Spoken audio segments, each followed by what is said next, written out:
Are South Africans not having military? Are they not having police? Are they not having other security apparatus? They do.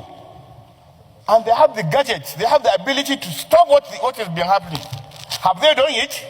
They have not done it, Mr. President. So it is incumbent upon the people. Everyone, how are you guys doing? So Nigerian is about to take action against South Africa. I see everyone happy. Of course, I'm very, very happy. We've talked to South Africans for a very long time, for more than a week, more than a month. At times, I've been asking myself, are there no military in South Africa? Look at what happened in Nigeria a few days ago. Every time Nigerians want to protest, you always see their military involved, stopping the protest. Why is that the South African government has not stopped this protest? Why are their military there? Why are they there? Why is it that this thing keeps escalating from Nigeria to Zimbabwe, Zimbabwe to Cameroon, Cameroon to Ghana? What is going on? Anyway, it is high time. If countries, African countries don't wake up, it's high time people start telling South Africans that start sanctioning them. Enough is enough. Diplomatic talk does not work at this point. Enough is enough. People should stop being selfish because of what you're gaining. No, people should speak out. Anyway, guys, don't forget to subscribe on this channel, like and drop your comment. Please take a look and watch this video. Chamber, and of course, led by you, Mr. President, to speak seriously about this matter. And if this thing continues, we have alternatives. We have options. And therefore, these words should be sent across to South Africa. It is sad, tragic, that in this 21st century, the people of South Africa, and of course, some government officials, are involved without recourse to looking at the history, without recourse to looking at the black race, without recourse to looking at the continent of Africa. To be doing what they are doing, which they have done in 1998, they repeated it in 2011, they repeated it in 2017, they did it again in 2020, and it is continuous, and it has been continuous. The kind of mob that came out from cities, not one city, all across South Africa, begins to tell me that we are no longer Africa, we are no longer the black race, and we are no longer human beings. And therefore, I have listened to Senator Adams' proposition. As provocative as it is, this is a people's parliament. Can we now bring back those Nigerian citizens that have lost their lives in a this tragic horror manner? Can we bring back their lives? Are we not telling the world that we do not care about our people? Are we not giving the impetus to the South Africans, to the Nigerians that are in South Africa, that they are on their own? So when the Senate of the Federal Republic speaks, it speaks more than the minister. It speaks more than the ambassador. It sends a clear signal that we can take revenge after diplomacy has failed. So it is important that the world should know that we are concerned. We have seen what they have done, not only to Nigerians, but we've seen what they have done to Zimbabweans, to Ghanaians. And you know, when you remove the Nigerian populace in South Africa, there will be no resistance whatsoever. To my beautiful Malawian people, my beautiful Zimbabwe people, Congolese, every Africans that are in South Africa, I want you to know something, that I love you so much with the whole of my heart. Because you are an Africa, you are my brother. And I know that some of you were not happy yesterday, for calling your nationality out.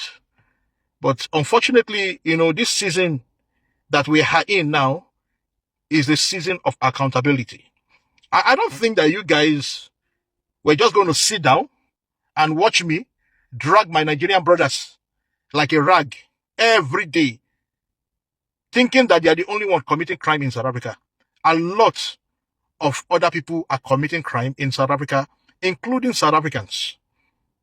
But my responsibility is not to correct the South Africans because they are not committing crime in my country. They are committing crime in their country.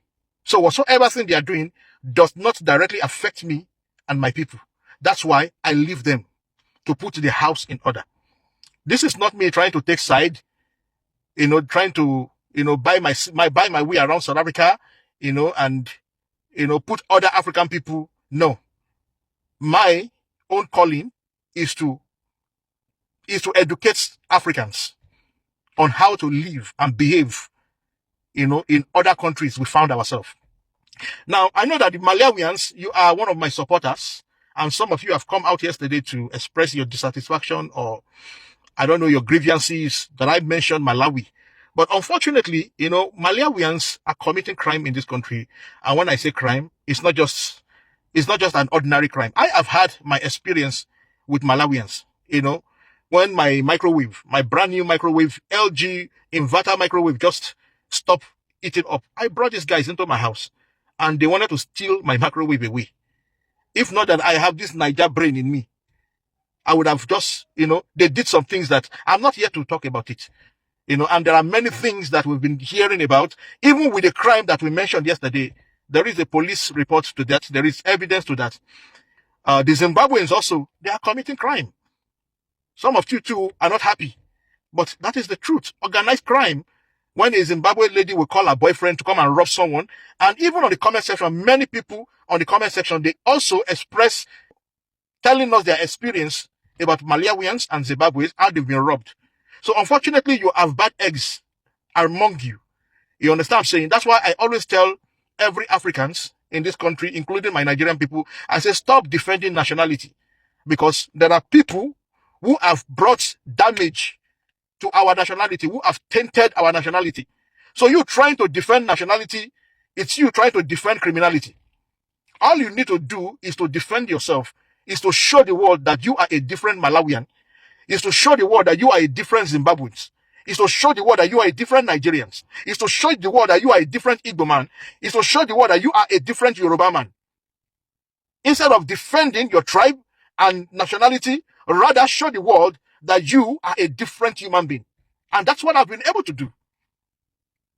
So I don't want you people to be angry with me. I am not attacking you people, but just trying to let you guys know that whatsoever thing that is happening in South Africa right now, they are within their right to fight for their country.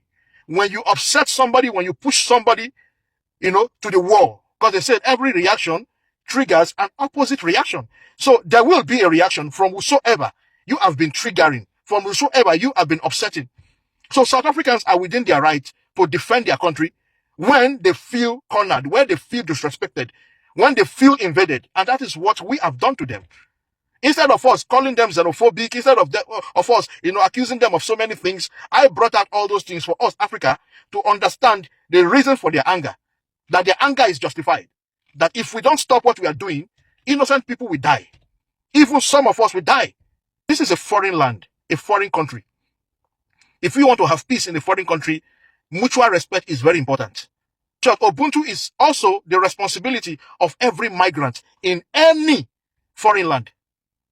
So let's show South African respect. Let's show them humanity. Don't commit crime against them. Don't enter people's house, rob them, kill them, and expect a party. No. There is a consequences for every action. Our action in this place is what is triggering this attacks that is coming on illegal migrants. So this period is a time for you to prove yourself to the world that you are a different human being. Let's also talk about this Nigerian guy. He was saying, oh, it is totally Nigerians that are committing crime in South Africa. Zimbabweans are as well. Not only Zimbabwe, everyone in South Africa is committing crime. I keep saying this. You cannot tell me that all crimes 100% are being committed by foreigners. What the South Africans doing? The Nigerian guy that was slaughtered in his car, that was unalive in his car, was not a South African that killed him. Everybody is committing crime. I'm eating, okay? Forget about my tongue. My tongue might be green because I'm eating vegetable. Everyone is committing crime in South Africa. So all these things saying only foreigners, who told you only foreigners commit crime? Who told you? Go to South African prison. What do you see there? They say more than 40%. Those ones are just content. They are just content creators.